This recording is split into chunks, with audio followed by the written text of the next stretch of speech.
اعوذ باللہ من الشیطان الرجیم، بسم اللہ الرحمن الرحیم۔ آپ بیتی کے اس سلسلے میں ہم حضرت نوح علیہ السلام کی آپ بیتی کا آج مطالعہ کریں گے۔ یہ تفصیلی آپ بیتی خود قرآن مجید میں اللہ تعالیٰ نے بیان فرمائی ہے۔ حضرت نوح علیہ السلام بہت بڑے جلیل القدر پیغمبر گزرے ہیں۔ اللہ تعالیٰ نے نوح علیہ السلام کو ان کی قوم کی طرف رسول بنا کر بھیجا تھا تاکہ وہ اپنے قوم کو دردناک عذاب آنے سے پہلے آگاہ کر دے۔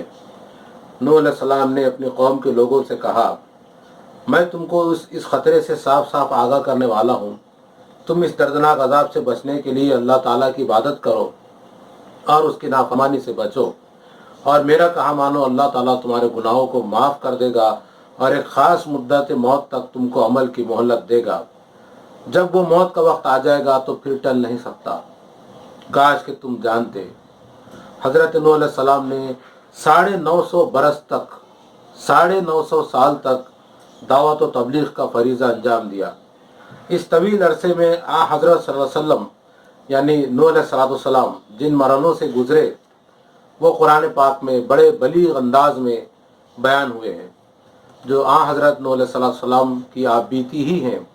حضرت نوح علیہ السلام اپنے رب کے حضور اپنی 950 سال آپ بیتی اس طرح پیش کرتے ہیں۔ اے میرے رب، میں اپنی قوم کو رات دن تیری طرف بلاتا رہا، مگر میری دعوت سن کر وہ اور دور ہی بھاگتے گئے، اور میں نے جب بھی ان کو دعوت دی تاکہ تو ان کے گناہ معاف فرما دے تو انہوں نے اپنے کانوں میں انگلیاں ٹھوس لیں اور اپنے کپڑے اوڑھ کر لپیٹ لیے اور اپنی ضد پر اڑے رہے اور غرور میں چور رہے۔ پھر میں نے ان کو کھل کر دعوت دی، میں نے انہیں کھلم کھلا اور علانیہ سمجھایا اور بہت ہی پوشیدہ طور پر بھی نصیحت کی۔ میں نے ان سے کہا، تم اپنے پروردگار سے بخشش طلب کرو، وہ تو بڑا ہی بخشنے والا ہے۔ وہ آسمان کو تم پر خوب خوب پانی برسانے دے گا، تم کو اور زیادہ مال اور بیٹے دے گا، تمہارے لیے بہت سے باغ اگا دے گا اور تمہارے لیے نہریں جاری کر دے گا۔ تمہیں کیا ہو گیا ہے کہ تم اللہ تعالیٰ کی عظمت اور بڑائی کو نہیں مانتے،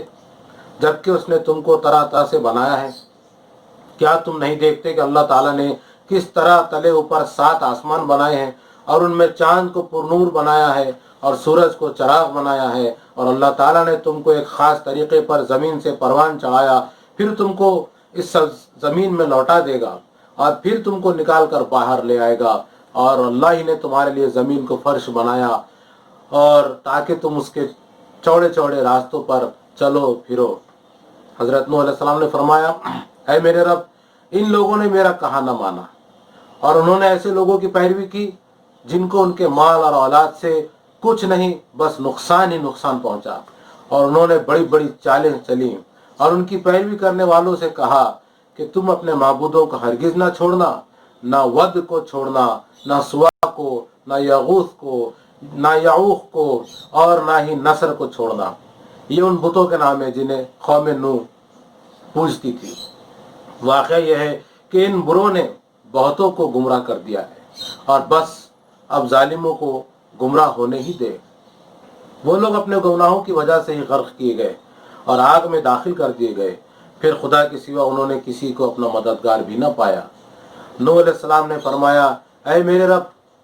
زمین پر ان کافروں میں سے ایک باشندہ بھی باقی نہ چھوڑ، اگر تو انہیں چھوڑ دے گا تو یہ تیرے بندوں کو گمراہ کریں گے، اور ان سے جو اولاد بھی ہوگی وہ بدکار اور نافرمان ہوگی۔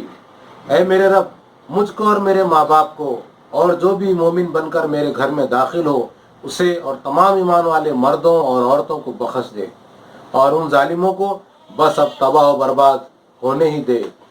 حضرت نوح علیہ السلام کی اس عرض حال کے بعد ان کی قوم پر جو عذاب آیا وہ کسی سے چھپا نہیں، لیکن بہت کم لوگ ہیں جو نصیحت حاصل کرتے ہیں۔ یہی نصیحت حاصل کرنے والے وہ خوش نصیب ہیں جو ایمان کے ساتھ زندگی کے ہر مرحلے میں کامیاب ہوتے ہیں۔ یہ نوح علیہ السلام کی آپ بیتی ہے، یہ ان کا اسوہ حسنہ ہے کہ 950 سال انہوں نے اپنے قوم میں کام کیا، 950 سال تک وہ مایوس نہیں ہوئے، حتیٰ کہ جب انہیں یقین ہو گیا کہ یہ لوگ کفر پر ہی قائم رہنے والے ہیں اور ان کی اولاد بھی کافر ہی رہنے والی ہے، اسی کے بعد انہوں نے ان سے برات کا اظہار کیا اور اللہ سے دعا مانگی۔ ایک طرف یہ اسوہ ہے، دوسری طرف ہم ہیں کہ 950 سال تو دور کی بات،